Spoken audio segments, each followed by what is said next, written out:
21. And just to go through a few bit of housekeeping like we always do, remember we have the Jim's Cast. So Jim's Group now has a podcast, which is on iTunes, Spotify, and other platforms. So if you just punch into your search, the Jim's Cast, you can hear all these replays. There's obviously a lot of interviews as well. So we've been doing a lot of interviews with a lot of our divisional leaders, and they're really cool to listen to. And also head to the Jim's Group YouTube channel for our interview series. We've done a lot with cleaning, building inspections, pool care. You've seen some little snippets on social media. Head over to YouTube and subscribe to Jim's Group. They're all there, and I think they're really cool. And tonight we're going to run through a couple of things. So hashtag Jim's Logo Comp. Now, for those who don't know, we've done a video announcing the major winner during the week, which was James Mitchell, which Jim did announce, which was the Jim's Cob Loaf delivery. They had the most engagement by a mile.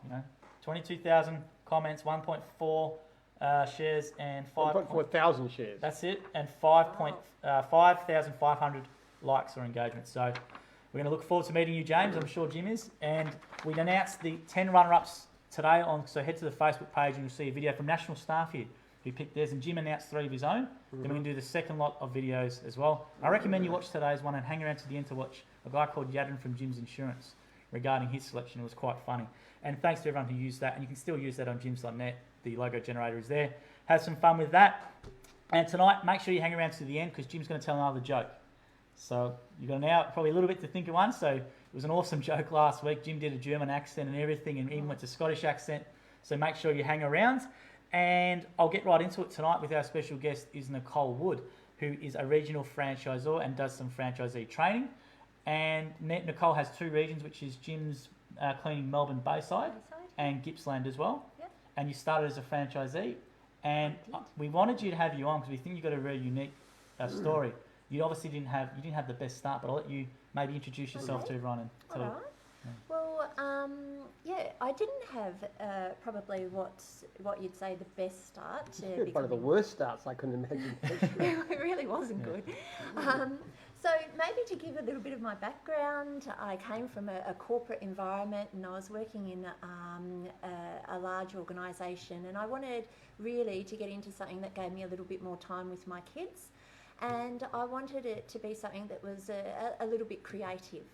Now, given my husband had been part of Jim's mowing for, at the time, probably about 7 years, he said, look, Nick, Jim's interior design is about to start up within the Jim's Group. I think it was in a newsletter and he'd read that.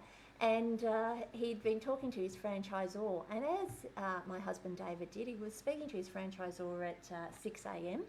And he came in and I'm snoozing away and he said, Nick, you've got to ring Jim's Group. You should be Jim's interior design. And I said, you're really ridiculous. Jim's not going to go into interior design, and went back to sleep.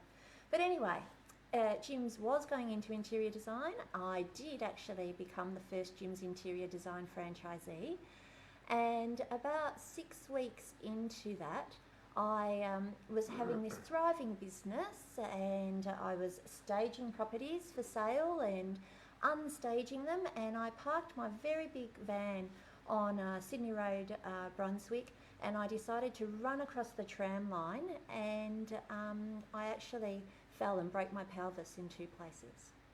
So that meant that Jim's interior design was not going to be the best way forward for me, particularly because I was about to spend 6 months in bed. And through that process, I really got to get to know Jim a little more. And we had a number of meetings because there were a couple of things here with Jim's interior design.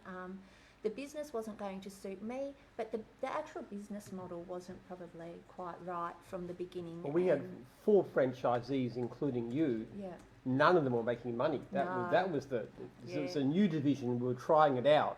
Looked like a great model, but you weren't making any money at all. No, it was a bit of a tricky one. So while I was busy, the model was a bit flawed, and because it involved things like you got to rent a lot of equipment and a lot of furniture and so forth. That's the staging side of it. The staging side of it, yes, and that was causing all sorts of problems with the costs of that, and then also the travel involved too. Yeah, the cost was outrageous, and the model definitely was flawed. So once we got into that, and I actually got to speak with the other franchisees. we all came together, and it was a really tough situation. And for some of the people, and including myself to some extent, we'd really put all the money we sort of had into starting this business. And that was quite disappointing. And we were respectful that, you know, we'd entered into an agreement with Jim's group, and that, we had signed a document that said we now owned a franchise. Jim was fantastic at listening to our concerns, and he was really quite good at working with the regional franchisor at the time to see if we could come together and try to rejig, I suppose, the business model a little. But that actually wasn't going to work for us either. So the end result is, I think I said to you, hey, has anybody ever pivoted into another Jim's division? And I think it was a bit like, well, hang on, I don't know if people who bought interior design want to become mowers. And we sort of worked through that and thought, how about Jim's cleaning? So we were all really lucky that Haydar Hussein, the head of the cleaning group, was able to work with Jim to gift us a cleaning franchise. And so there were 4 of us that started off in a cleaning franchise. I worked in my cleaning franchise for only a short period of time, hands-on, probably 3 to 6 months at the most. And Jim had said, you know, maybe you should consider becoming a regional franchisor. So I did that to learn a bit about the business. And I thought at the time becoming a regional franchisor was a really good fit for my skills. But I was pretty concerned because it was a bit of a tough start, and also, you know, how would I afford that and move forward? But because of the great support I was given, I was able to do that. And now I'm about 3 years on as a regional franchisor. You're doing very well. Thank you. And I've got about 34 franchisees at the moment. Got a couple of new franchisees about to start. Somebody who actually started on Monday, actually, and they're doing incredibly well even for their first couple of days. I'm really pleased. And I get a real kick out of offering support to those people, and being a franchisor and being part of the group. And great support from my husband as well, who has quite a extensive knowledge of Jim's group through his mowing franchise for several years. So pretty disastrous start with your accident, and also being part of basically a division that didn't work. Yeah. It's still going with Suzanne's doing it, but just she's doing it herself, but no franchisees. Yeah. I think as a model for her to be doing that on her own, that's probably a good model. But definitely franchisees, it was a tricky one. It was tricky. So I think you just said there, something you said, which was 3 months. Then Jim asked you to be a regional franchisor. What did you see in the 3 months? Because that's pretty quick. So what did you see in Nicole for you to then go regional franchisor material? She had very good business sense. It was quite obvious. Also from the background too, the corporate type background. Similar to Sharon Connell in Dogwash that was here last week. Some people just got that level of business acumen that tells you, hey, you know, this is a logical step for you.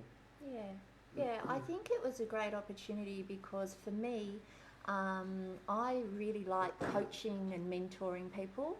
I like being part of a team, and sometimes when you buy a franchise and you're working in it on your own, it can be a bit lonely at times. You know, we know that with quite a few of our divisions, and so it was a really good opportunity to move into something where I got to be almost a leader of a team, a coach, a mentor, and able to work with a whole range of people.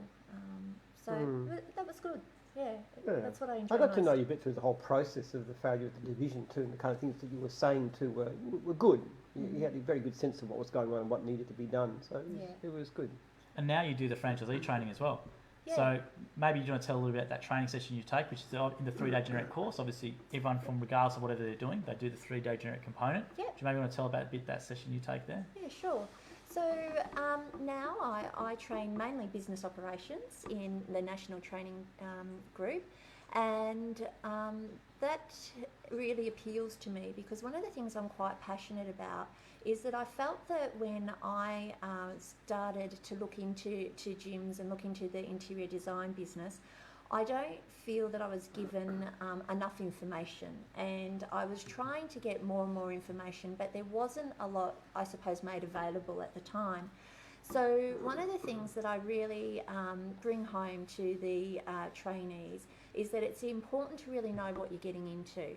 It's really important to have an understanding that once you take that leap, you're in it, and you're in it for good, and that's something, or you're in it for as long as you want to be in it for, but you're taking the leap, you've made the commitment, and you've got to move forward. So you need to have a good understanding of what you're getting into.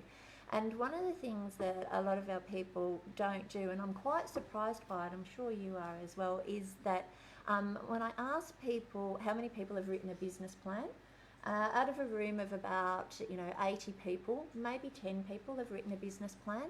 I ask people, have you budgeted? Do you know what it's going to cost? And I call it that magic number.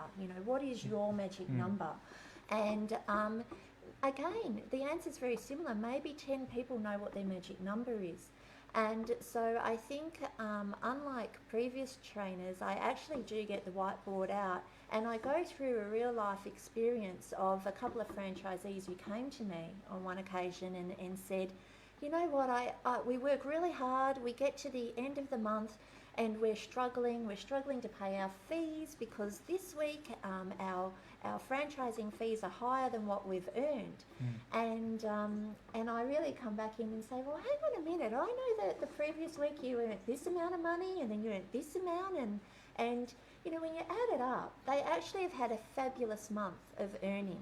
It's just that in the week that their fees have come in, some other things have happened and maybe their earnings been a little bit lower. And I think it's very important that people understand the roller coaster that we're all on when you're in your own business. Yeah, they get the money in, they've had a great week, so they say, okay, I can buy this and this and this, and they don't recognise that next week you've got this coming. Yeah. So I am not an accountant by any stretch, but I teach them how to accrue their money, how to make sure their business operations is working, how to make sure that they're switched on with the right sort of bank account set up, how to quote properly. Quoting is such a massive part of our business, whether you're in cleaning, mowing, antennas, it doesn't matter which division. If you are not getting it right at the start, it's a bit like the Jerry Maguire moment where you had me at hello. If you're not getting the quote right, then that whole job has the potential to be flawed, and the end result is it's going to impact their livelihood. So I want people to understand that. So what do you think of our rating system we have for our trainers? Where everybody goes to the course, writes down that's a bit scary, isn't it? It is a bit scary, and it's quite funny. There was only one occasion I actually rated higher than Jim, and I was so proud. I was dancing around the house telling my husband, I think it was 2% higher than Jim on that particular occasion. I don't always win those, I can assure you. People like... You're pretty popular. Jim's up there, no? I'm up pretty there. popular. Yeah. But that is pretty impressive. You did well out of that one. But we watch it every time. When those things come out on Monday morning, it's the first thing you jump on it. How did they go? I know. Internally, we very competitive on it. Yeah. So we hang up around the office, and people get very angry if they don't get what they expected. Yeah. So just let everyone know, excellent. We want to get everyone gets excellent. Then people are not, when they get very good, are very annoyed. So it's definitely good. But that's just one component of the training in the 3 days. What Nicole's saying is so much more. And we've got a really good video of Mike Davenport, who's the training manager, coming out tomorrow, which will be a bit more of an extended overview of the training, which we've done before on YouTube and Facebook. And obviously Nicole's in there, just a 2-hour session you do? Yeah, 3 hours. You do a 3-hour session, and that's just one component of the 3-day training. So I do encourage everyone, it's not just me being a salesman, but if you are thinking about it, the training, you can come, you don't have to sign. Remember, we encourage people to come to train before you do sign, just to see if it's for you. 131546 or do an inquiry. Or you prefer them not to sign in advance, because once they've done the whole training session, they know what they're getting into. Yeah. Correct. And most of the time, of course, people do, but sometimes they just recognise this is not for me in some way, or it's too tough in terms of customer service, or some other reason. And that's good, because I'd rather find out then than have them start and then not like it. Yeah, I agree. It's such an important thing to make sure that you just have a real understanding about what you're going to get into. I agree with you. So I'm just going to get through some of the comments coming through now. Sure. So thanks for that, Nicole. It's really informative, which some people are saying on here. Welcome to everyone watching. Make sure you leave us a like or a comment or a share. Ask the questions, because I've got to say at the start, the books are still there. So Nicole and Jim will pick their favourite one, and I'll sign a book and we'll announce it at the end of the show, after the joke, obviously. So make sure you get on there and leave a comment or a question in there. I think you're raising expectations. Yeah. I love the joke. The Be joke careful. last week was a ripper. All right, I don't know if you can top it. I but if you can't can. promise. I can't promise a repetition of a German accent, but I will. This is a joke about New Zealand, and I promise Oh, you, no. it's got nothing to do with sheep. Oh, I was, There you I was go. a little bit worried there. No sheep. I was worried last week when Jim's first. I've got a joke. It's about a POW camp, and I was like, oh no. But it was a good joke. It was a funny joke. It was Funny. very. I love it. Alright. And if you go to the feed, you'll see Jim talk about nightclubs as well. So last week we got him to nightclubs somehow, and our social promo for the week was You With Nightclub, and we used the old Abraham Simpson walking into the, let's say, a house of leisure, and his grandson Bart's on the door, and we said that was the nightclub, and you saw that and you walked back out. So have a look on the social media. It's quite funny, that one. So I'll get to some comments and questions here for Jim and Nicole. So I'll run through some of the other pages here. If you're watching on the other pages, make sure you leave a comment or question into the Jim's group feed so they can see it in real time. Jake is scanning them and he's sending me through, so I'm going to read those ones out now. So Jake McQuaid's tuned in, so welcome Jake. John Render, who's a Jim's mowing franchisee, I think he's got prostate cancer or going through it. Says, evening, travelling well, recovery is going to plan. Should be back on the tools soon. So thanks for tuning in, John, and we wish you a speedy recovery. Ashley Riley's gone with a question here. We'll get to that in a minute. Tanya Graham says, hi, Jim. Tanya from Jim's Dog Wash, New Zealand. So Right, maybe, Tanya. yeah, got the joker at the end. Oh, there we are. Just for you, Kim Tanya. McGavick You is will tuned you in. will like this joke. I promise you. And Kim McGavick's tuned in as well from Jim's Dog Wash, New Zealand. So hi, Kim here. So welcome there. So there's a question here from Ashley Riley on one of the other feeds. So thanks, Ashley, for this one. It says, when did you decide to branch out into other industries, Jim? When did you decide? Well, actually, it wasn't so much me. I started. I thought I could apply it to cleaning, but I thought the Jim's brand, this guy with the beard and the hat being a gardening image wouldn't work. Yeah. So we tried a different kind of, like we call it sunlight cleaning, and it failed. And I eventually gave the two first franchisees their money back, and then somebody came to me and said, "What about Jim's cleaning?" And I said, "That's not going to work because it's a gardening. This is a gardener. How could you be a cleaner? What if you're a woman, for heaven's sake? Why would you want to wear a logo of a man with a beard and a hat for cleaning?" And they said, "Well, we think it'll work." And I said, "No, it won't." And they said, we're so concerned, we will do it ourselves, and we'll put. I said, "Okay, your funeral, give it a go," and it worked. So there we are. There you go. So that shows my brilliant business mind, doesn't It was it? an accident. It just happened. Well, sometimes people do things that I think are dumb, but they're actually great ideas. And sometimes Like this, like Facebook Live. I didn't think it was dumb. No, I'm just joking. It was a joke. Don't worry, it was a joke. Jim was good. But people come up with things, and you try it. I mean, we did this thing. I can't believe it's been going nearly 6 months now. But we just thought we'd have a go. And I said, people aren't going to want to listen to me to asking questions for half an hour every week. We actually find it tends to go over 1 hour, and people are still watching. I find that incomprehensible, quite frankly. But anyway. So keep tuning in, asking Jim questions. But when we have guests, it makes it more interesting. That's true. It makes it exactly right. And what Nicole said so far is great information. We've got heaps more to provide. So Nicole's just going to ask you a question about the brand stretch, because obviously Jim's in other industries.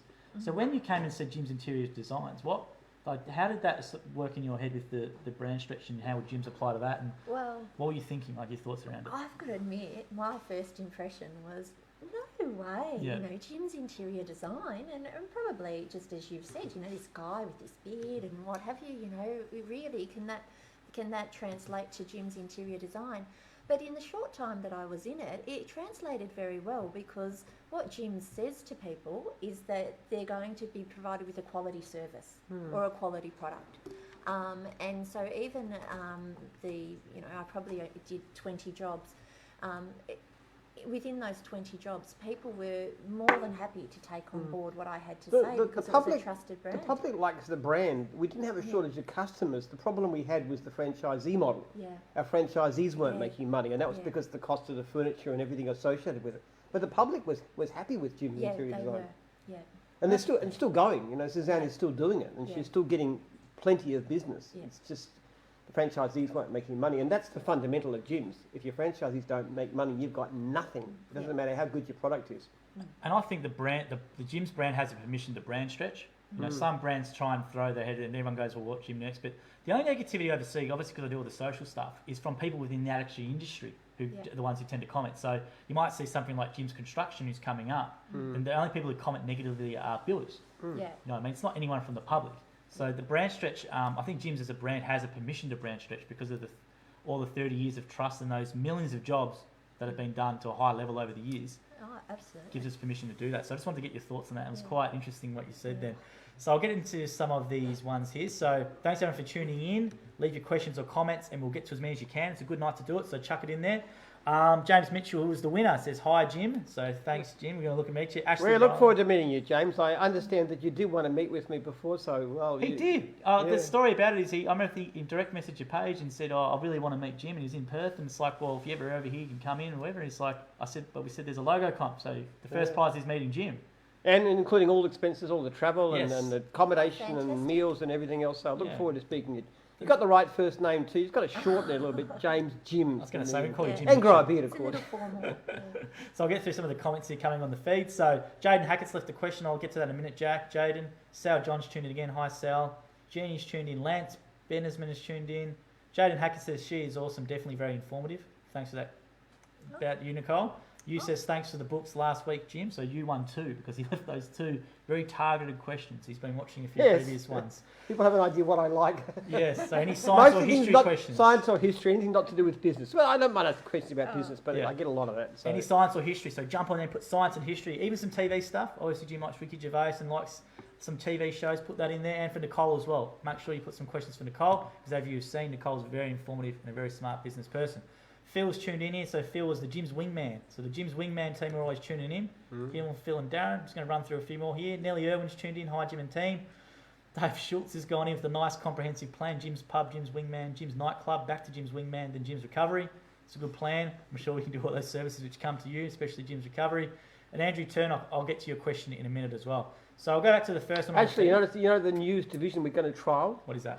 It's Jim's dog poop pickup. Oh, my son would be into that. Now, we've had a bloke, I reckon he was saying 6 weeks ago, kept getting on there saying, yeah, we're going to do Jim's dog poo removal. And Yeah, he's I running the reckon, business I reckon ages. it's a great division, and Sharon Connell's actually doing a trial of that right now. And I've had somebody from New Zealand interested in this whole thing because they were looking at this kind of industry. I said, talk to Sharon. I reckon it's a brilliant one because people. There's money in it. Who Wants wants to clean their own dog poop? I didn't even used to mind it, but some of our franchises won't do it. They just don't like taking poop. I don't know why. There's money in it. 'cause There's yeah. money in it. I looked at this guy's Facebook page with his rates, and I'll tell you what, if you can get through a few of them, it's not a... Really? Yes, there is money It's in it. a thing. There's Yeah. businesses out there. Okay. As long as you Yeah. can make $60 an hour. That's our guideline. If you can't make $60 an hour, we won't look at it. But the look You at could the, definitely do look it at the way based it's on the rates worked, that I saw. and it's a substantial business. I reckon it's going to be a good one. Now- This last few days we've talked about this. Now, what would the Okay. logo be? I have no idea. Oh. Would it be a pooper scoop or Yeah, something like no, that, or what no, would you it do? could be You couldn't do a little worse pool than that. emoji or something Yeah. like A that. little- You'd get a lot of have traction that- A though. little dog with their Exactly right. with their hind leg raised. I'm telling you now, it wouldn't be a bad one for marketing. You get a lot of notoriety. Yeah. I'm telling you now, a lot of social shares, people will be snapping that out there and posting it. I reckon it's a brilliant Yeah. business, It is. Okay. and it's a good business for women too because seriously, because it doesn't take much capital to get into. It's the sort of thing you could do, Okay. very small investment. Yeah. Unlike, say, you're going to be a dog wash person, you're going to love dogs. But to be dog poop, you've got to get on with dogs Yeah, because you're going to be yes, in you the will. yards You're with gonna dogs be in the all yard. the time. Yeah. So you've got to be a dog lover. Yeah. And, if you're a dog lover, you're used to picking up the poop anyway. Why not get paid for it? Why not make You've a got a business for it? point. You've got a point. I think it'll be a good one. It's a possibility. Yeah. I don't know how big it can be, whether you'll have 1,000 people doing it, I don't know. Maybe it's not quite as good as cleaning or mowing, but I reckon there's a Maybe market not. out there. Maybe you could, I don't know, sort of tap it into mowing in some way as well, though. So the Yeah, poop- they the work poop's together. works So really well, somebody, yeah. if you've prior got and anybody then the who's mowing lawns and doesn't want to pick up the poop, there's a big See, internal that's what market happened too. to my husband. He would go to And a they lawn hate that was it. covered in dog poop, Yeah. and he'd be like, "I've got to put a tax on that." Yeah, Yeah. Yeah. So maybe there's a big maybe demand. the poop has There's a lot of comes in internal first. market too. Like I had a guy who was who's doing Jim's batteries, for example, and their pay for work guarantee, what they get paid for is do a free battery check. And I said, listen, you're in Melbourne. There's 500 franchisees in Melbourne. Why don't you go to the meetings and give them all free battery checks? Oh, okay. So you can get yourself, and then you've got potentially 500 new clients who want batteries, and they're going to come back to you and stuff. So the internal Jim's market's a big one. Yeah, it's The massive. more franchises we have, the more potential there is. Yeah. Haydar Hussein's tuned in and says, hi, gents. I think Haydar's over in. You're in. And Nicole, sorry, he said, hi, Nicole. Hi, Nicole. Not, Nicole. didn't address us, Haydar. Just said, hi, Nicole. Yeah. Why don't you speak to me, Haydar? I so- sent you an email the other day. I asked you how you're going with your emails, and he's a naughty boy. He's not getting through all his emails, Haydar. You get onto your emails. Do you know what? He's working on his tan though.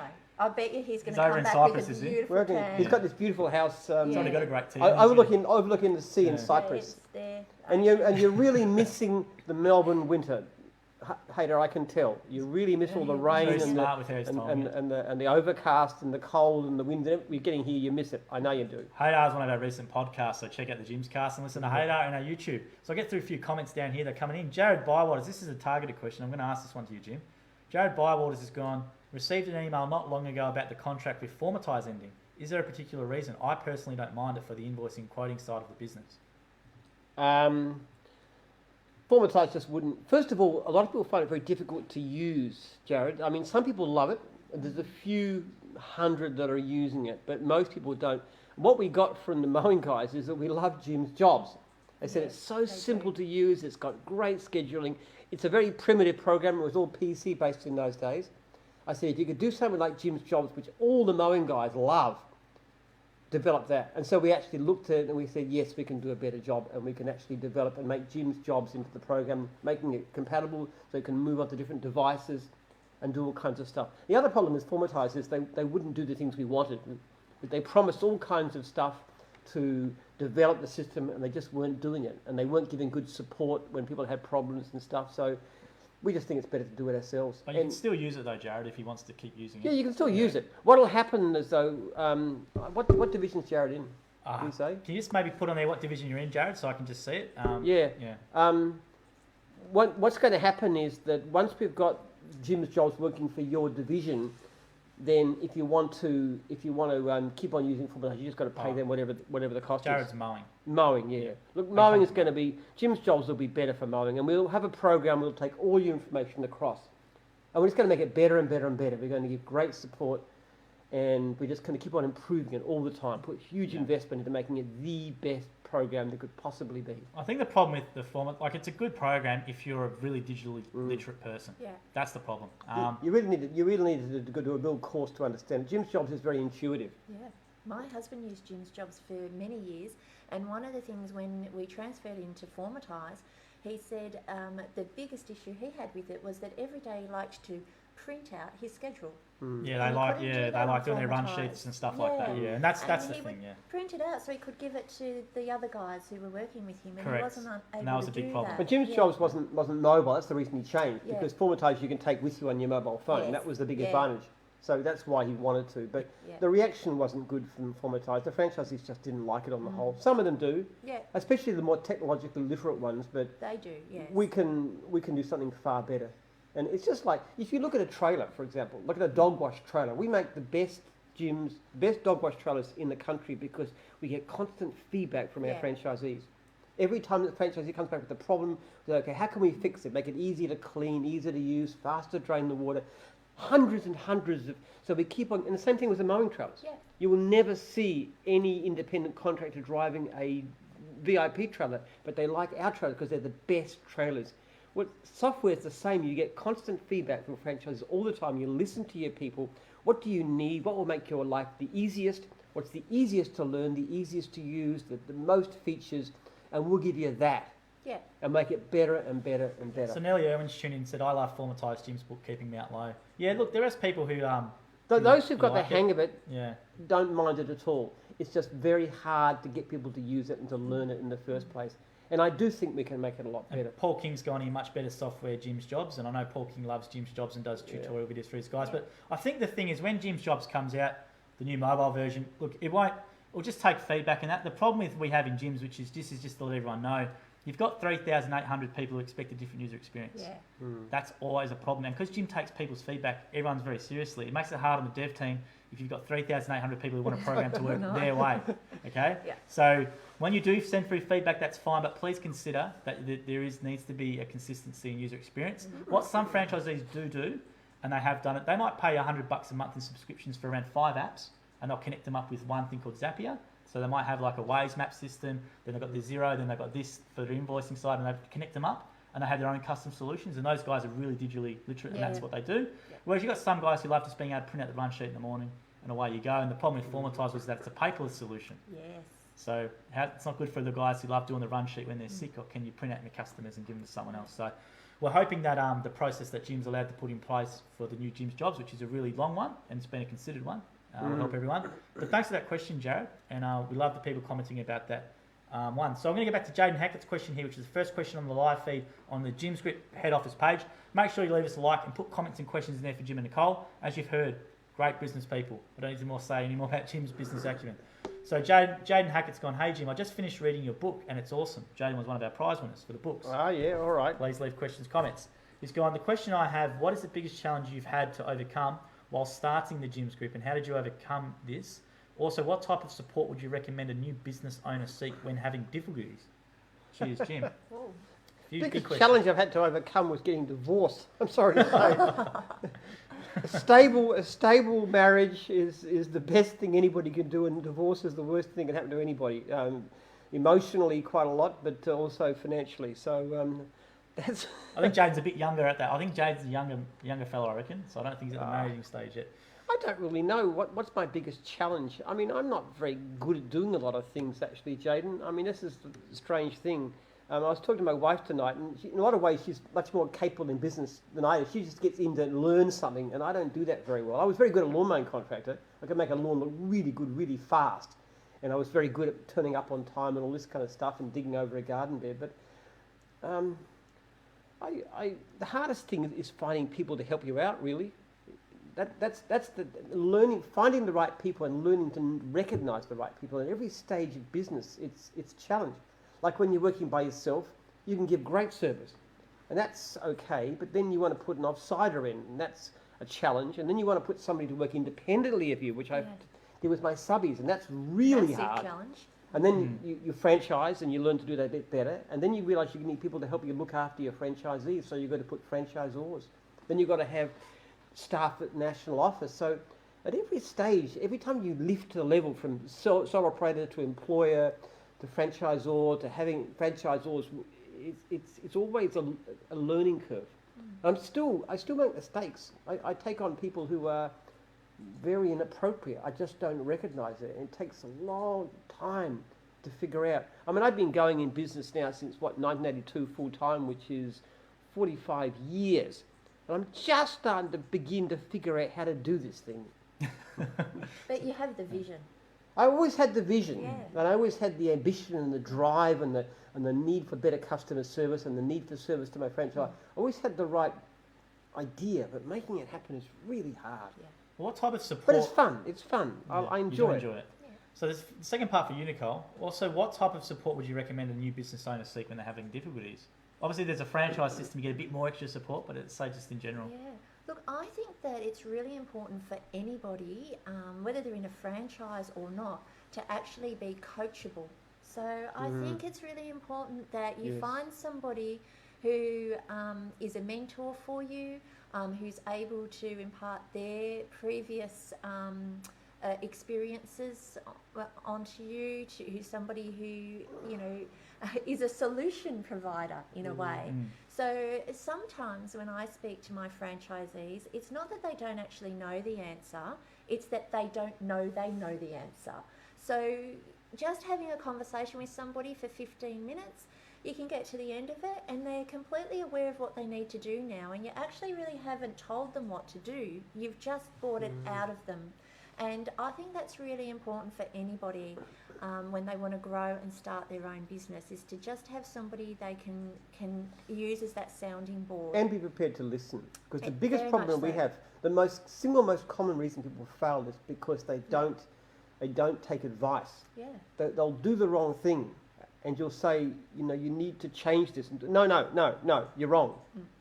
I'm doing the right thing. Yeah. If my customers are at fault, my franchisor's at fault, everybody's at fault, I'm doing everything right. So they don't change the things they're doing wrong. And the best leaders, people like Haydar's a classic example. He's a very humble guy. Yeah. And he's always listening to ideas. And he's a wonderful person. I mean, he's an amazingly modest guy. But he's always listening. He's always willing to let anybody know what they think, have they got a better idea. Yeah. Yeah, he's super decent, Hader. Yeah. And Super decent. super decent. I hope he's still listening. Yeah, or he'll I be hope watching. still Yeah. watching. Yeah. From the But beach. I think it's the thing that has helped me become successful is I believe I'm quite a coachable person. That's not to say that at times I sit and I think, yeah, I've done that or I've done this. It's really listening to people and working out, well, maybe you have done it, but maybe there's a different way to do it. So who have your coaches been? I actually have a very close friendship with another couple, and they actually have their own business. And he used to be a coach, a sort of more of a business coach. I listen to him. His name's Luke. Luke and I talk. We have Friday night dinners together. So we talk about, what sales do you have coming up within your business? How the franchisee's going, this week? Who's done the wrong thing? We have laughs over those things. But there is always something I take away from the conversation with Luke. I also do really enjoy having my conversations with Hader because there is always something that I will take away from that conversation. And for me, as a franchisor, one of the things we do a lot of is meet people to make franchise sales.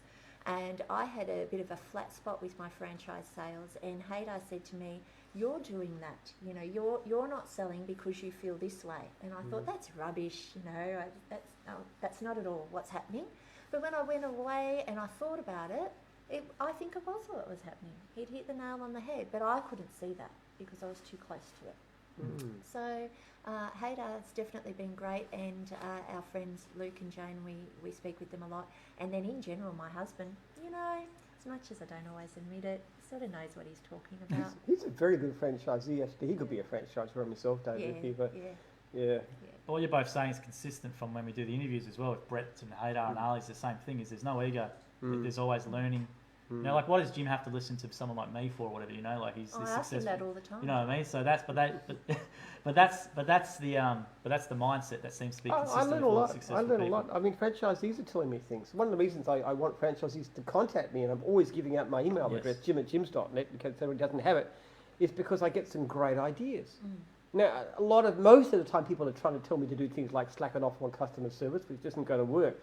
But I tell you what, there wouldn't be a week that goes by when I wouldn't have at least one or two good ideas for my franchisees, how we can improve things. And then Jim will forward them through to one of the staff and say, "Can we Make do it this? happen." Can we do this? Make it happen." Yeah. And off we go. They get inundated with it, didn't they? Well, I'd like to just email you something today. Oh, that was about the... That was last night about that thing with that fencing website. Yeah, the fencing website. Yeah, which has nothing to do with us, but...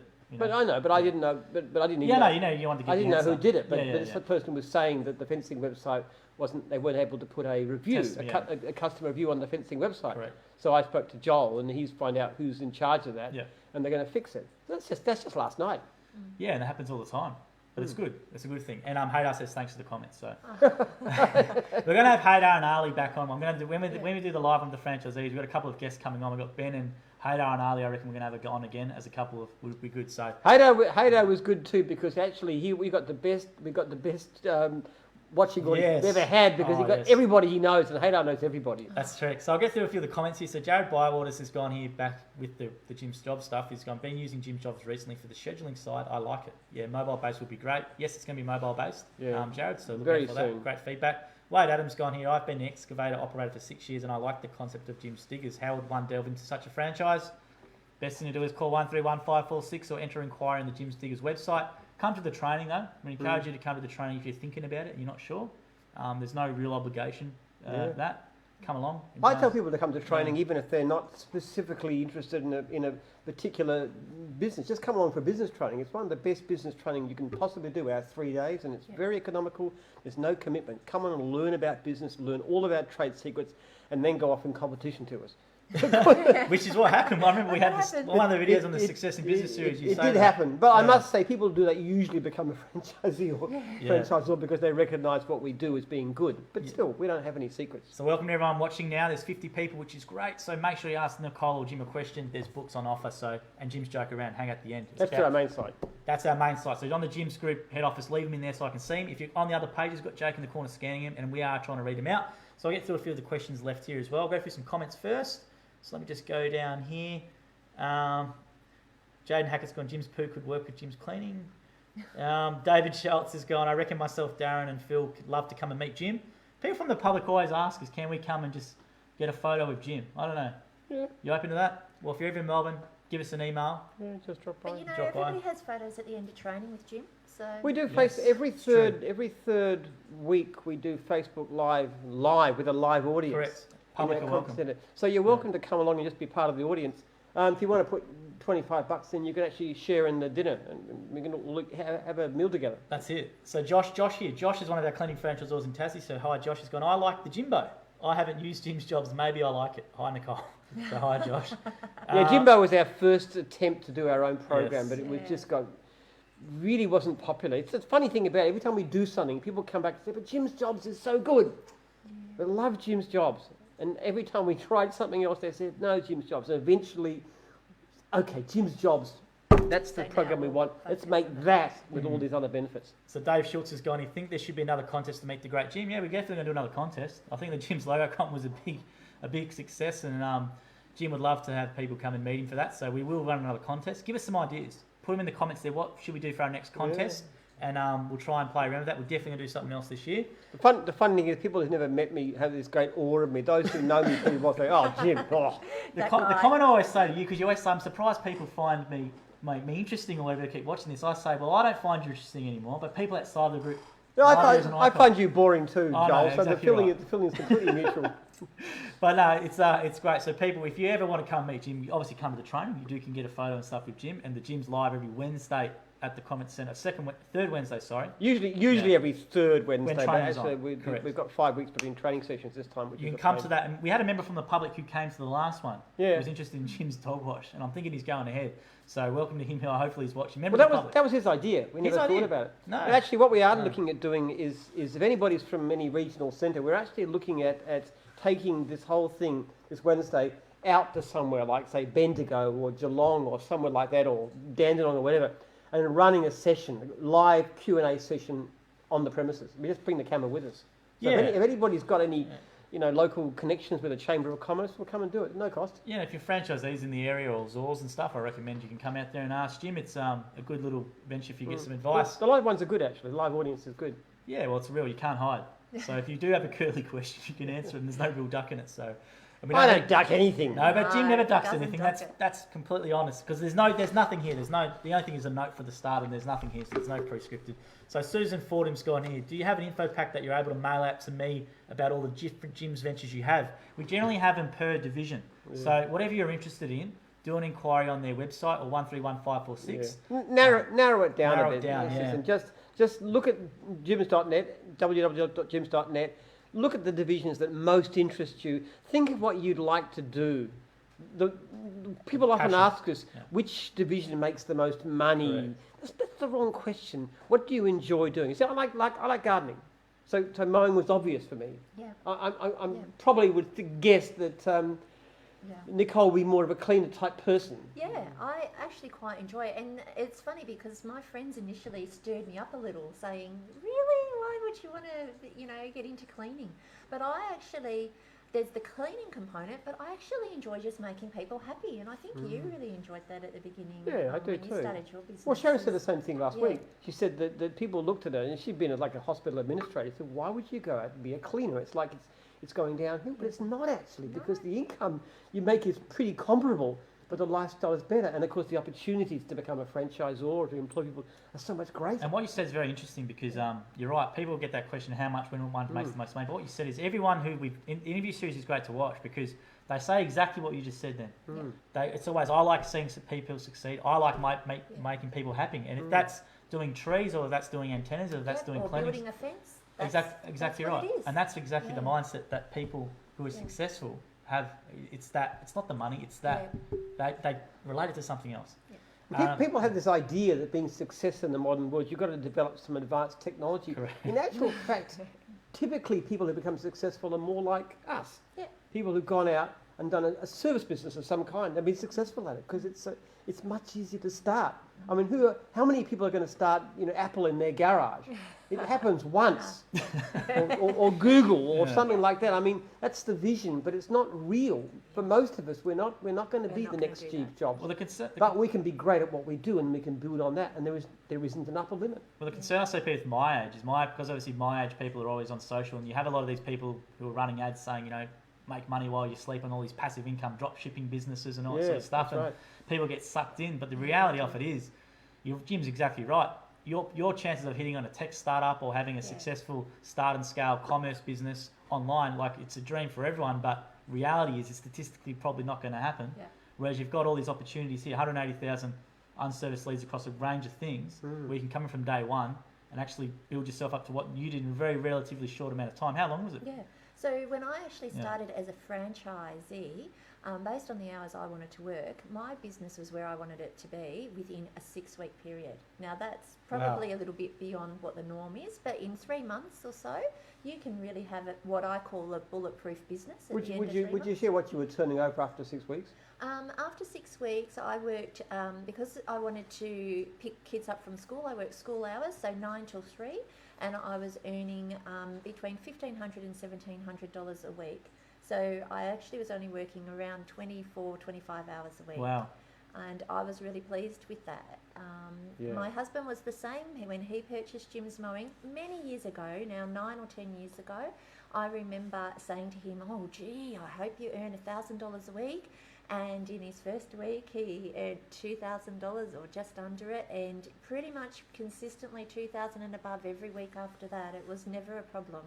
So, and I hope the young people watching take this seriously, because there's so much opportunity you guys don't believe. You can be sold by those Dan Locke types and Gary Vee and all that sort of stuff, but the reality of it is statistically is there's so much work. I get very annoyed at all this hype about. They said that the world is dividing into the economy is dividing into 2 separate groups.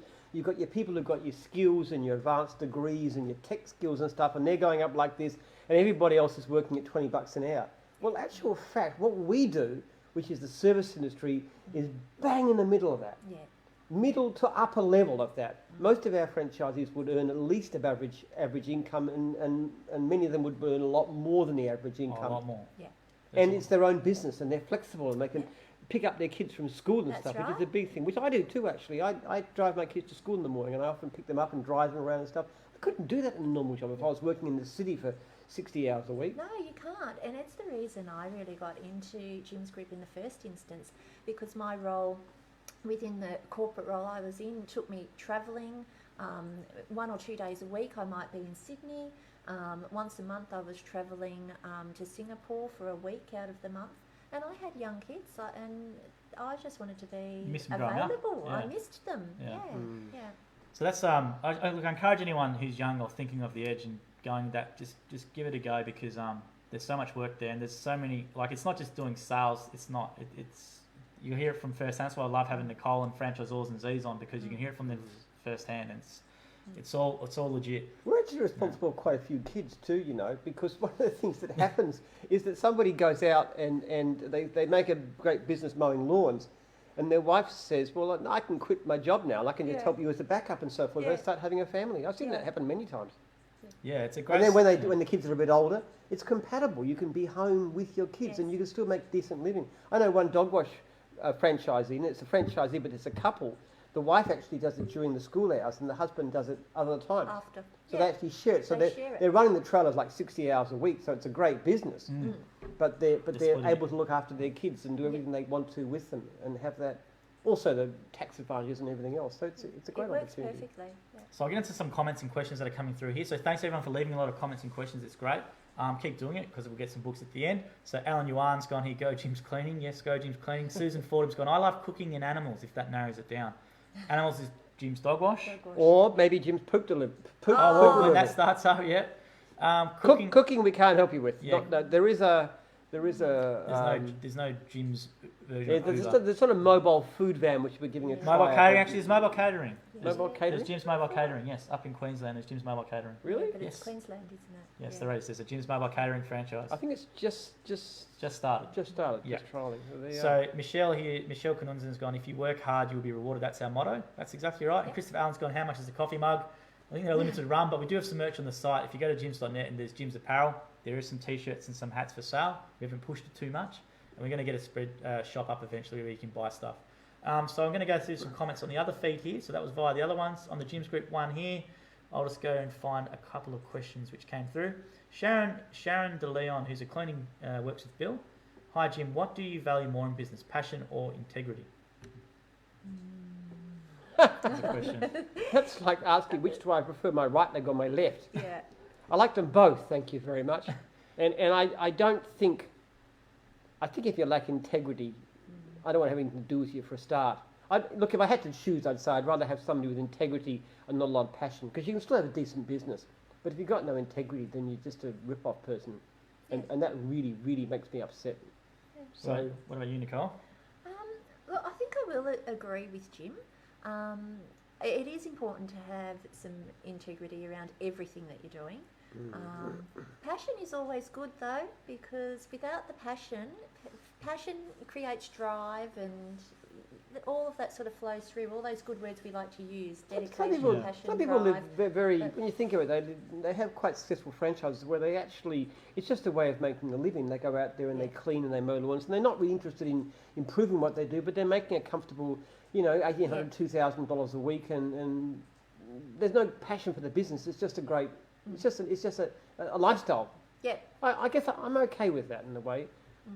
But if you don't have integrity, the trouble with that is that people without integrity will always think that there's a way to get more out of somebody, and it often works short term, but it always comes unstuck long term, and we see this all the time. Yeah. People who lack integrity just get so stuffed around. They get so indignant when you come down on them because it's like, I can get away with it, so why shouldn't I? Yeah. So I'll go through some questions here, so thanks for the answers. So Andrew Turnock before has gone, hi, what businesses would be a shortfall in South Australia and available at the moment? How long before a business is up and supporting itself and staff? How many hours per week would I expect to be working a week? So a few questions there. So maybe any franchise opportunities in South Australia? What's off your down service lead type? Most of them. Yeah. Most of them. Yeah, Look at what you want to do. Again, look at the list and find out something interests you, and you'll probably find there's opportunities. Now, as to how long it takes you to get up and running, we aim at $60 an hour. And obviously what Nicole was saying before was she was making more than that fairly quickly, but then she's above average. That's why she's a franchisor. We aim at $60 an hour, but don't expect to do that in the beginning. I mean, I would say a reasonable goal for somebody starting off is $1,500 per week. Okay. And most pay for work guarantees. What do you give your? Our pay for work actually is 1,100. So it's quite low. Yeah, it is quite low. But having said that, I know that most of us franchisors are having people start out and they're hitting just around that $1,500 mark in their first weeks. So I think it's a reasonable aim, because like if you look at something like a mowing, and I use that because I know that a typical lawn's about $50. So to make $1,500 a week, you'd have to mow 30 lawns a week. Now that doesn't include the extras and stuff. Yeah. Well, it would take me as an experienced contractor maybe 35 minutes to mow a lawn. You've got to travel a bit, but if you can't do one in an hour, so you're talking 30 hours, it's not difficult to make that kind of money. I mean, I used to do, say, 12 lawns a day, and then I'd go home and do all the paperwork and the admin and everything else. So it was, I'd say you ought to be aiming to make $1,500 per week. The point about it is too, though, that it depends on the amount of work available. Some divisions, at certain times of the year especially, you're going to have plenty of work. In others, you're going to have to do your pay for work guarantee, and that becomes more complicated. And that means going to people that you know, friends, neighbours, relatives, gyms from other divisions, anybody you know, and doing free services. And if you're not prepared to do that, you can come up pretty badly unstuck in the beginning, because the leads don't come through. And one of the things I ask people in training, and I actually ask them to put their hands up these days, and I say, would you, if you need paperwork guarantee, if you're not making that in your contract, would you be prepared to go and offer free services? I said, put up your hand. And I get them all to put up their hand to agree that they're going to do it. If I see someone up in their head, why aren't you going to put out your hand? I point to them. They have to be committed to do what's necessary. You can't just assume that we're always going to provide the leads for you. Look, a lot of the time we will, sometimes right from the beginning. Long term, most people are flat out. But if you're going to make good money, you've got to be prepared to do the hard yards. And the best thing I think for you, Andrew, is just put an inquiry in and talk to the franchisor about it, and they can give you, and you can call franchisees and stuff and ask them. And the thing to do too, and I would actually say that I would agree with that completely. Go and talk to your franchisor, get a list of all the current franchisees in that division, in the region, and ring as many as possible and ask them. It's a lot better than asking your franchisor. That applies to any business you want to get into. If the franchising code says they've got to give you the list of current franchisees with their contact numbers. If they don't do that, not worth talking to. And then do your homework. I cannot believe people will spend sometimes $25, $30, $35, even more $1,000 and not even spend a couple of hours making a few phone calls. It's incredible to me because that's a lot of money for most people and you want to make sure you spend it wisely. Yeah, thanks for that question, Andrew. Just put an inquiry. Look, the regional franchisors can give you that list and you can do it straight away. And even being gyms doesn't guarantee you're going to get a good look at Nicole's experience with interior design. Who's a very capable lady who still couldn't make a go of that business because it wasn't a good business model. So nothing, not even this badge, guarantees. You've got to do your homework. Yeah, and thanks for tuning in, Andrew. That's awesome. We hopefully you do an inquiry. So Susan on the other page regarding the Gippsland stuff was I'll look into it and hope for an info session in Traralgon sometime in the future. Well, I'll tell you what, if you just do an inquiry, best thing to speak to the Zor, and as Jim said, they'll give you a list of other franchisees to talk to. So I'm going to run down another question here. So you's gone here. How many leads has Jim's group taken for their franchisees since you started? And perhaps a prize for the something millionth client. It's not a bad idea. Well, let me look at this. We probably last year took around about 500,000-600,000 leads for our franchisees. Assuming that our average was half of that over the last 30 years. So what's 15 by, say, 600,000? About 9 million? That's just a real back of the envelope calculation. So we could never, you never know, 10 millionth or 10. maybe get 10 millionth and do something. Well, it won't take long. If we have hit 9 million, a couple of more years we'll get it. In general terms, our leads volume is rising year by year. Faster than our franchisee numbers, unfortunately. We can't get enough franchisees on to keep up with. Yeah. Might have to give that task to someone in the office, unfortunately, to work that out. It might keep them a bit busy. I don't know. No. Well, I suppose he might be able to. It's a great promo. It'd be a good thing, like the 10th millionth customer or something like that. It'd be pretty cool. But sometimes the leads get lost. We were looking at who our first franchisees were back in 1989, and I couldn't find a lot of them, so they disappeared from the database somehow. So I'm not sure if we have those complete records. But 9 million would be a reasonable guess. You could try and work it out, I reckon. That's a really good idea. So there's a few questions here. Dave Schultz has gone Jim's Lawyers. Now, I'm reading that one out for a reason. Yes. Wow. We are talking to someone about Jim's Lawyers right now. Somebody in Queensland, terrific lady. She's got several staff working for her. And I was talking about the business of legal ethics. I have a big thing about that. Lawyers can be the best people in the world, and they can be the absolute pits. They really can. I have met the most unscrupulous bastards in that profession, as well as very, very decent, caring human beings. You don't want to. I could tell lawyer jokes now that the cows come home because there's so many of them. But our one's really good. Our one's great. Yeah, well, Harpreet's wonderful, of course, but she works for me, so you better be good. But basically, the thing about lawyers is they can actually, if you get the right lawyer, there's a legal dispute coming up, the lawyer will talk to the client and say, listen, the offer you're being made is reasonable. This is a very fair offer. You should accept it.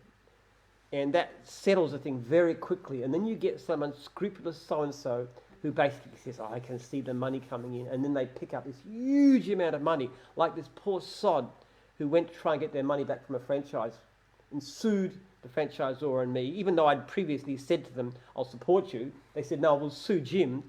They got $35,000 refund and it cost them $100,000 in legal fees. And that was all settled at mediation.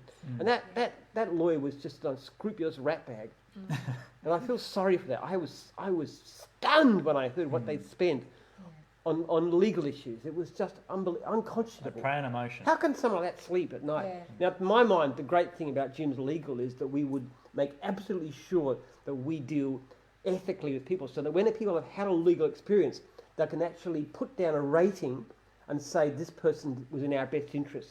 Not, they made me spend $100,000 when they should have given me better advice. Yeah. Because if anybody acts like that, we don't want them. So if we could have a place for getting ethical lawyers together who really care about their clients' welfare, I reckon it'd be a fantastic business. Integrity. It's a great comment, that one. So Alan Yuan from Jim's Cleaning on another feed's gone, I've been a cleaning franchisee since June 2018, so pretty recent. It does take time to build customers at the beginning, but once the reputation is out there, I'm able to spend more time with the family and rely on my current customer base, which is great. That's awesome to hear, Alan. So thanks for leaving a comment on there.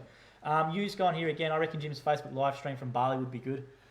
Jim doesn't like traveling. I'll do that. I'll be You want to do it? You like Bali? I'm not a fan of Bali. No, actually. Yeah. You're not a fan of traveling in general, Jim. Maybe Paris would be better. I hate travel. I went to Perth a couple of weeks back, and I was going on this wretched plane to, thinking, why did I agree to this thing? They wanted me talking to some franchising show over there, which was fun. I didn't mind talking to them. But all that travel and being away, yeah, it's a common request we get. Can Jim come to our conference in WA, or Jim come to Queensland, or it's very The thing hard. of it is, no, I won't travel, but the other side of it, I hate travelling, but the other side is I'm very, very contactable. Anybody, any of my franchisees can contact me anytime. They can phone me, they can email me. Now, if I was always travelling all over the world, I wouldn't have time for that. But as it is, I'm always here, I'm always available. So I can talk to every franchisee who has a need. And I talk to thousands of franchisees every year, directly. And if they've got ideas or issues, I hear about them fast, and I can respond fast. And anybody knows that I've got a franchisee ringing me, and I will walk with my mobile phone in my hand, and I'll go down to Yadrin or IT or wherever it is and say, okay, what's going on here? And nobody wants that, so they tend to look after franchisees very well. You're right, nobody wants that. Yeah, that's just very. And if one of your franchisees was to contact me and say, I've got a problem with Nicole, nobody has so far, as far as I can remember, but if they did, I would look at the notes, and then I would say, Nicole, what's going on? And I better have a reason for why that franchisee is not looked after.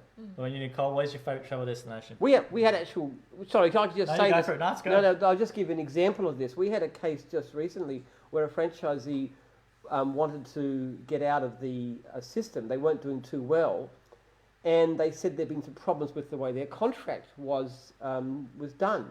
In other words, they hadn't waited 2 weeks before the contract. They hadn't had the 14 days. Hadn't waited 14 days. Yeah. So I actually did some investigation, and I found out that that's completely correct. They hadn't waited 14 days. So I said, you get your money back. Yeah. All of it. Yep. Now they're actually able to continue in the business as an independent if they wish, which they are in this particular case. But there was no lawyer involved in this. All they had to do was to contact me, say this is the status, looked at the evidence, talked to the franchisor, got the truth within like 24 hours. They said you get your money, you get your money back. That's it. Which is one reason that our franchisees almost never go to court, because they don't need to. Because if they've got a case, it's done. Yeah. Yeah. On the other hand, if they got no case, sometimes they make stupid threats, hold back the franchisor. Because, if they've done the right thing, franchisor's done the right thing, then they deserve to be supported, and we will support them. So That's good to know. So where's your ideal travel destination, Nicole? Where do you like to go? Well, we actually went on a lovely family holiday to Europe last year, and went to various places, but I would say that Copenhagen was our favourite. Copenhagen in Denmark. Denmark, yeah, Copenhagen. And have you been to Copenhagen? There is an incredibly beautiful garden and amusement park, the Tivoli, which is very retro, beautiful, lovely location. So It's a bit too far for Jim, that one, isn't it, Denmark? Yeah, it's pretty far. Yeah. Actually, in my Bible study group, we had a guy who we were asking their favourite place in all the world, and he said there's a cake shop in Copenhagen. It's the best place I've ever been to. Cake shop. Yeah, there we go. Yeah, good food. But I've never been there, and I never will go either. Okay. It's very expensive. Copenhagen's very expensive. Let's get Scandinavian countries there, most are. The cost of it. I do these business seminars for somebody at times, and I did one in Thailand, and I was prepared to go there because I gave my family a holiday, and they said, okay, the next year we want you back and want you to go to Italy, and I said, no. I'm not travelling to the other side of the world, not for anything. So I'll go through a few of the comments down here. So Ismet Kuri's gone, well done guys, our social presence has been amazing. Thanks Ismet. Steve Raymond's gone, agree, you are not just a cleaner, you're creating a lifestyle business for customers, adding value to their businesses. Yeah. That's why I do it. I love that comment because you're right in what you said before. We'll go back to this again. People go, why would I want to be this or why would I want to be? They think they're above it or whatever. It's not that. It's not that at all. You're creating, that interaction. You love helping people succeed, or that you're doing a good job. That's what you like, and that's what you position yourself. And you're also helping people too to live better lives themselves. Because one of the things they found from I'm very interested in happiness. What makes people happy, and it's not what people think. It's not having massive amounts of money and spending on expensive holidays. Sorry, Nicole, but well, they'd be pretty happy at or the not time. buying a better car, or looking better than someone else. That doesn't create happiness.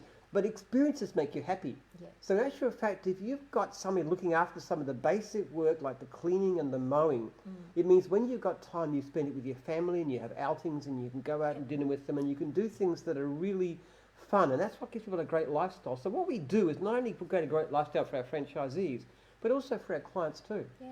I know, I feel really strongly about that, and it's actually quite funny. Whenever I do a written quote for a cleaning job, I always put at the end of the quote that it will be a pleasure for us to look after your family's well-being. And when I train my franchisees, I give them these templates, and I point out to that line that, you know, it will be a pleasure for us to look after your family's well-being. And I say, because it is important that you recognise as a cleaner, you become part of the family, especially when you're a regular cleaner. So we talk through those things a lot when I do that hands-on training, and I'm actually amazed how many comments I get from our clients in return saying that, you know what, you may not have been the cheapest, and I know, you know, I'm not the cheapest. We're not favour that. But you know, I'm going to look after your family's well-being, and that touches people at times. And Also, gets you another over the thing line. too is, especially people who are older and living alone, the person who comes to clean their house or do their gardens or whatever is often a very important part of their life, and the relationship is very important to them. Yeah, I know, particularly with my husband's experiences. He has done things like taught a lady how to pay her gas bill because she was confused by it. And sometimes these people, they really wait, and they've baked a banana bread, or they're waiting to see you, and you are a part of their life. And I remember my husband telling me recently that, remember, I talked about Mr. and Mrs. Clark, and it's like, yes, and Mrs. Clark's just gone into a retirement home recently, and my husband prepared the house for sale.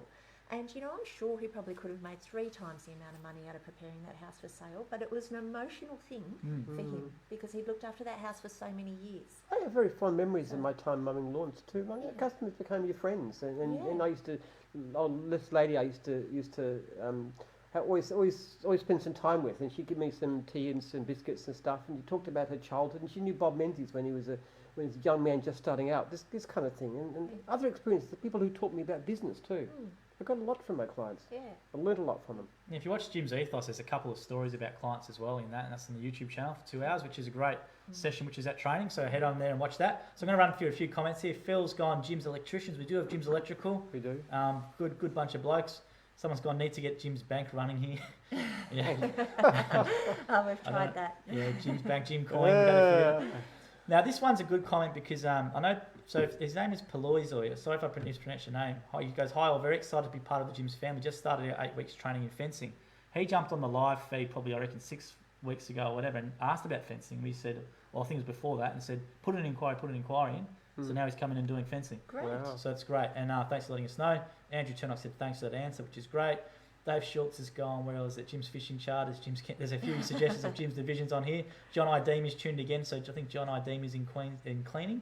So he's gone Jim Shortbread, so thanks for tuning in. It's a good here, type of cleaning this today, isn't it? Oh, it's great. And Jim's Meeming's tuned in again, so well done, Jim's Meeming. Love seeing your work, and I'll get into contact with you shortly. So I want to get into a few questions from last week here, because it relates to what you just said. Jeff Oakes left one last week, which is, what ways can franchisees give back to the community? Do gyms have systems to support that? We've never had that question before. Well, that's a good one. We do have a semi-official arrangement with Beyond Blue, actually. Mental illness is something that's very dear to us because we have so many issues internally and we see the pain it can cause. So there are many ways of giving back to the community, I guess. You've got to find something that you have a passion for. I know Joel has a particular passion of his own, which he may want to talk about sometime, which is based on his own experience. And my passion is scientific research, because I think that's the best way I can help people. So I think everybody's got to find their thing. I think I used to support World Vision years back, because I think that's a wonderful, wonderful program which helps poor communities. I went on a World Vision trip to China and saw the kind of stuff that they do and how they help communities to help themselves. And so Beyond Blue is probably the thing that we're most associated with in gyms. And there's various ways of getting involved in that. Also, within gyms, you can actually be part of an internal support system. We have franchisee mentors. Yes, there's lists on gyms online. Who are actually trained to help and just act as a listening ear. And this all came out of that terrible situation in Perth last year, where that poor man murdered his family. And that really was a shock to us. So we set up this system of mentors. So you could be involved actually within gyms in these kinds of programs. We now have mental health training for all of our franchisors, all the new ones coming through, because it's such an issue. But what some people with cancer may have had a relative die of cancer. We do have Zors and Z's who do their own things as well. So Rachel Manson from Jim's Dog Wash done like a 24-hour walk for Are You OK? And obviously anything, in regards to social stuff, if you're doing something, send it to us, and obviously we'll put it on Instagram and promote it in newsletters and Facebook and stuff like that, which we did for Rachel. And she raised a bit of money with that. So that's the way we can do. We can definitely push whatever you're doing. Talk to your Z's at your meeting maybe. I know that Ben Ward in Geelong sponsors a team called I think there's an intellectual disabilities football team, the Geelong Dragons, and Jim's mowing's on the back of their things, and they do a sponsorship that way. And that's, when they give us, he forwards me content and we put it onto the social media and stuff like that. So at your next meeting, I would raise that, Jeff, and maybe pick a cause as a group and get behind it. Obviously Movember was a big one that Jim's does, and we might do something again. I know Jim was committed to maybe growing the as much as a beard back as possible if we can raise the amount of money. So we're definitely going to put something together with that. So. Why shouldn't I grow a beard back as much as possible? What do you imply? Listen, just because I'm losing it up here doesn't mean to say I can't grow it down there. Well, let's see if you can. But I'm hoping you can. It'd be great. It'd be great. As you're talking about giving, that's a great question. It's an interesting thing. Again, talking about happiness research, the least effective way to spend your money to make you happy is by buying bigger and better cars and houses and this kind of stuff. That has very little effect. Buying things in general is not as effective. Experiences actually are more effective, and that means something like a holiday or something like that. But the single most effective way that you can spend your money to create happiness for yourself, giving to others. As a volunteer, or giving and being actively involved in some sort of good work is the single most effective thing that you can do in terms of you're spending your time and money to make yourself happy. What about you, Nicole? What would you suggest? Yeah. Look, actually, it's really interesting because just this afternoon, a lead came through our call centre that was actually sent to me, which is unusual as a franchisor. I don't usually get that type of lead. But it was a lady who was organising cleaning for victims of domestic violence. So it's actually quite funny just talking about this now. When I received the message, I thought, I rang that back so eagerly because in my mind I wanted to make sure that if I was able to help people or victims of domestic violence, that I would be able to. By tomorrow there will be a deal in place with my franchisees who will provide cleaning services to these homes. So just in general, I got a bit of a buzz out of that myself, and we've done some of that work for an organisation called Wounded Heroes as well, within my group of franchisees. So I think it's really important, and maybe just the fact that you're looking outside the square, outside of your front gate. I mean, I live in a fairly privileged neighbourhood. My husband makes a joke about our children. We have two of the children that are living in the Children Without Yachts Society at Glen and what's the worst thing that's going to happen to them? This school holidays. Maybe they won't get to see the latest movie they want to see. So, we need to really have a think about that and get into how we can support these organisations. And I think we do a reasonable job of it. We can always do better. Yeah, it's a great question, Jeff, and I've raised it at your next meeting, I reckon. It is important to live for more than yourself, and I think from every point of view too, and that applies in business as well. The best franchisees are not usually the ones that are greediest for money. They're the ones that care really greatly about giving a great service, looking after people, and really caring about the people they deal with. Now, within that context, obviously running a business efficiently and profitably and charging a good price. But they're a lot better than the people who are greedy. And obviously with franchisors too, the most successful franchisors are the ones that genuinely care about the franchisees. Yeah. They do far better. And a perfect example, and I know I keep on saying such things, is the things that companies like Pizza Hut has done, where they screwed their franchise in the ground, think, I've made all this money out of my franchisees. It basically wiped out the company because they did it such a bad job that eventually it was sold for a fraction of its original value to some international concern because they didn't care and they thought they were being smart. So caring about people you deal with is so important. It's important from a business point of view, and it's important from a personal point of view. It's a great question and comment you left last week, Jeff, so we appreciate it. And keep leaving your questions and comments because we don't get them to this week. We'll get them up next week like we did with Jeff's one. So Darren Hickson left one as well on Jim's fencing page, and he said, we have to change the message coming from the call centre. I had a few personal calls saying that gyms don't have any fences in their area. They should be told we aren't taking calls, flat out in Ballarat, Vic. Yes, well, I don't know what you say. The problem with that is that if you give too much of a hope that you'll get a call back, the clients get upset because they don't get a call back and they're expecting one within the next few weeks, and then they'll get really angry and they'll put us down. So there's a balancing act between the possibility we might be able to help you. But listen, fencing is a tough one. We've just taken over the fencing division and we're really going on a big campaign. Anybody out there wants a great business with oodles of money, unlimited clients, fencing is a great way to go. You've got to be a real man. I mean, a woman, I suppose, would be good too. No, there'd be a lot of... Well, some women fencers get in. Well, yeah, women fencers. A lot of good money. It's a brilliant Great business, money. and we've got like 60% on service in fencing. Yes. It's such a good business. So if you know anybody who wants a great business, fencing is absolutely great. We've also bringing the price down a lot too, to make it more affordable. Yeah. Oh, that's good. So I'll get to another question here. Marty York, which was left last week. This is a generic question, but it says, how do I get into franchising my own business? I know you've done a video on this as well on the YouTube channel. Well, come.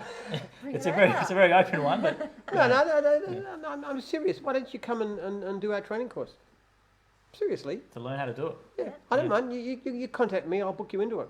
I'll book you into the training course. You come and do it. We'll take you through franchisee training. We'll take you through franchisor training. We'll give you all the experience. And this is not designed to make money because it's just all these things are break even. We don't intend to make any profit at all out of these things. And that includes, lunches, and you can stay in for accommodation if you wish to, and it's quite economical here. We'll put you through the whole thing, and you can tell us up front in advance, I'm interested in doing it myself. Now, the only trap in all this is after you've been through our training course, you might look at it and say, wow, Jim's does it so well, we'll join you. How do I get a piece So of I'm not being entirely naive in that sense, but you can openly say that you're interested in running your own franchise. And I think I shared the other week that somebody rang me up, who'd been through the training, rang me up actually from New Zealand to say, Jim, I want you to congratulate me, I've signed my first franchisee. And I said, congratulations, I didn't know you joined. She said, no, I didn't, it's an independent business. And that's a video, we actually do it on a video on the YouTube channel where you say that as well. The Success in Business series, Jim actually says that. So personal invitation from Jim, Marty. So jim@jims.net. Seriously. Yeah. And also get hold of these books, read them and read what I do, and also read for other people who've been successful, like Love's book, Behind the Arches, about McDonald's. There's some good books around. Find out what other people have done and find out what I've done, because obviously in franchising Australia, that's very relevant, or New Zealand.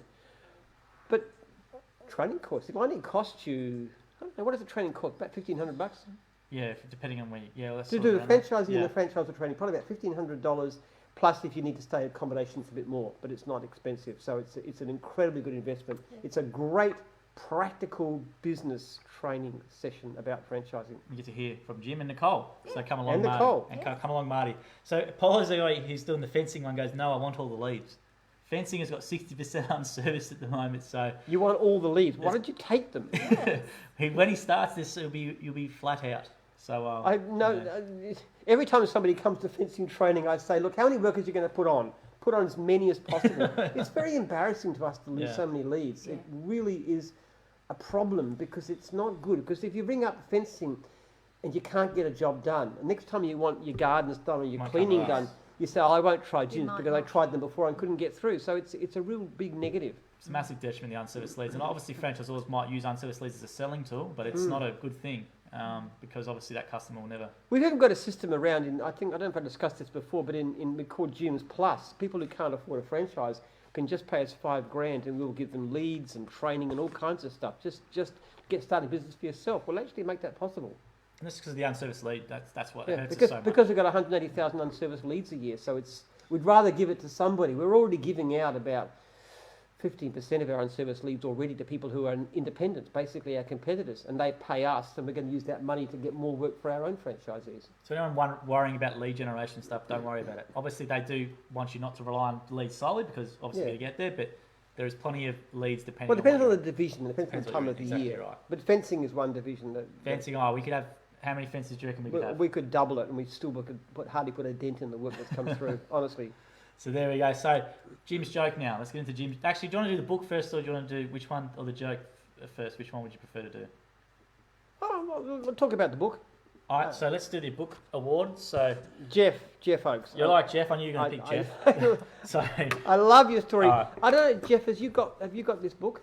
let us know in the comments, Jeff. Yeah, let us know in the comments which book you'd like. You can have Correct. whichever. Obviously, you got this book here because you're a franchisee. Yeah. So maybe that one or biohistory, depending. So if you put it in the comments. What about you, Nicole? What question did you like I to mark actually down? like the question around formatize. Okay, formatise. But, Yep. you know, I didn't put down the person's name. Jared No, Bible. that's okay. Jared. Joel keeps he's track all of these over it, things. isn't Yeah, he? Jared. Yeah. And then I've got to pick my one here.